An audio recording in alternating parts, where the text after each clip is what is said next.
ঘর নম্বর ১৩তে পা রাখার দিন থেকেই তিথির মনে হয়েছিল কিছু একটা ঠিক নয়।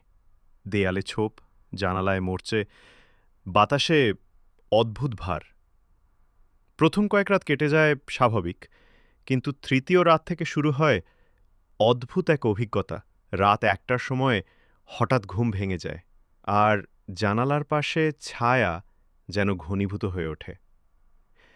তিথি স্বপ্নে দেখতে থাকে একটি লাল পোশাক পরা মেয়েকে, চোখে গর্তের মতো অন্ধকার, মুখে পোড়ার দাগ। ঘুম ভাঙার পরও ঘরের বাতাসে ভেসে থাকে এক ধরনের পোড়া গন্ধ, যেন কেউ সবে সরে গেছে। হস্টেলের পুরনো গল্পে উঠে আসে একটি নাম, শ্রেয়া। আগের কোনো মেয়ে যিনি এ ঘরে থেকেছিলেন এবং হঠাৎ উধাও হয়ে যান। তিথি খুঁজে পায় তার পুরনো ছবি, আর চমকে ওঠে। এ তো সেই মেয়েই যাকে সে স্বপ্নে দেখে। দিন যত যায় তিথির আচরণ বদলাতে থাকে।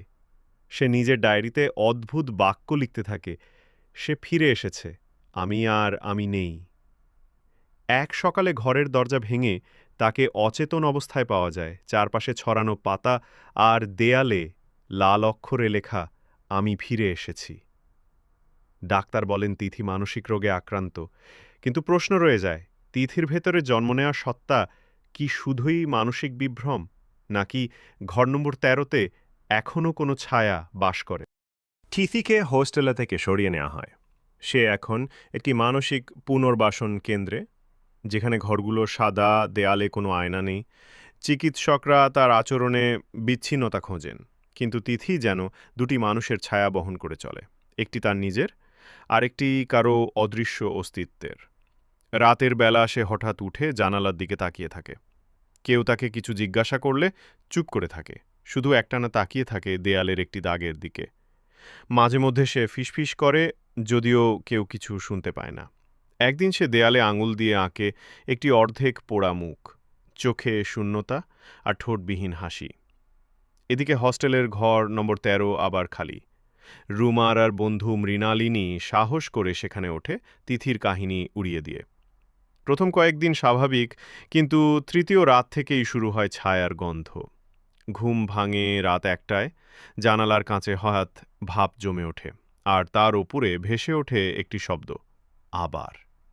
কেন্দ্রে সেই মুহূর্তে তিথি নিজের বিছানায় শুয়ে থাকলেও হঠাৎ তার ঠোঁটে ফুটে ওঠে এক শীতল হাসি। কেউ জানে না, সে তখন আর একা নয়। ঘর নম্বর ১৩ আবারও জেগে উঠেছে।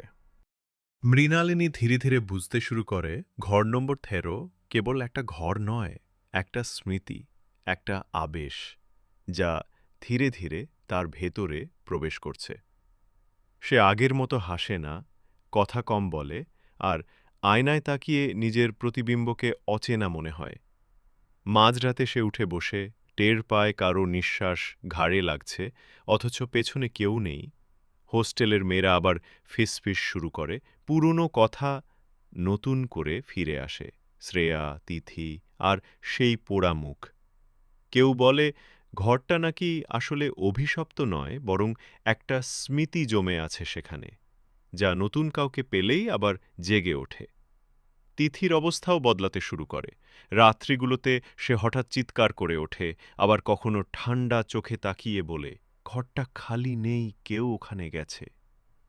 চিকিৎসকেরা বিভ্রান্ত, এমনকি একটি রাতে কেন্দ্রের ক্যামেরায় ধরা পড়ে তিথি অন্ধকার ঘরের এক কোণায় বসে কারো সঙ্গে কথা বলছে, অথচ সেখানে কেউ নেই। মৃণালিনী এক রাতে হঠাৎ গায়ে আগুনের গন্ধ পায়। জানালার পাশে ছায়ার আকারটা এতটাই স্পষ্ট যে আর কল্পনা বলে মেনে নেওয়া যায় না। সে তখনই সিদ্ধান্ত নেয় পরদিন ঘরটা ছেড়ে দেবে। কিন্তু পরদিন সকালে ঘর নম্বর ১৩ ফাঁকা পাওয়া যায়। দরজা খোলা, বিছানা গুছানো, জানালার কাছে আবার সেই একটিই শব্দ, ফিরে এসেছি। তিথি তখন নীরবভাবে জানালার পাশে দাঁড়িয়ে হাসছে। তিথির মুখে হাসি, কিন্তু চোখ দুটো ফাঁকা। চিকিৎসকের অবাক, তার আচরণ যেন এক ঝলকে স্থির, অথচ ভিতরে লুকিয়ে থাকা ভয়াবহ কিছুর ইঙ্গিত। হস্টেল জুড়ে গুজব ছড়ায় মৃণালিনী নাকি আর ফিরে আসেনি। কেউ দেখেনি তাকে বেরোতে, অথচ ঘর খালি। তার জিনিসপত্র, জামা কাপড়, মোবাইল সব ঠিকঠাক, কেবল মানুষটাই উধাও। ঘরের দেয়ালে ঠিক আগের মতো ভেসে আছে জ্বলন্ত লাল অক্ষর, আমি এখন তার মধ্যে আছি। তিথিকে জিজ্ঞাসা করা হলে সে কিছু বলে না। এক সন্ধ্যায় হঠাৎ সে ডাক্তারের চোখের দিকে তাকিয়ে ধীরে মাথা ঘোরায় আর দেয়ালের দিকে ইশারা করে। সেখানেও দেখা যায় সেই একই মুখের আঁকিবুকি, অর্ধেক পোড়া, চোখে অন্ধকার। ঘর নম্বর ১৩ বন্ধ করে দেওয়া হয়, কিন্তু রাত্রিগুলোতে হস্টেলের নতুন মেয়েরা বলে দেয়ালের ওপাশে কেউ হাঁটে, জানলার কাঁচে ভাপ জমে ওঠে, আর মাঝে মাঝে ফিসফিস শব্দ শোনা যায়। কেউ কেউ বলে ঘরের জানলায় এক মেয়েকে দেখা যায়, লাল পোশাকে, শূন্য চোখে দাঁড়িয়ে থাকে। তিথিকে শহরের বাইরে নিয়ে যাওয়া হয় চূড়ান্ত চিকিৎসার জন্য। গাড়ির কাঁচে বাইরে তাকিয়ে সে শুধু বলে, আরও ঘর আছে, আরও ছায়া, আমি তো ওদের পথ দেখাই। তিথি চলে যায়, ঘর ১৩ ফাঁকা থাকে, কিন্তু দেওয়ালে এখনও সেই অক্ষর, আমি এখনও এখানে।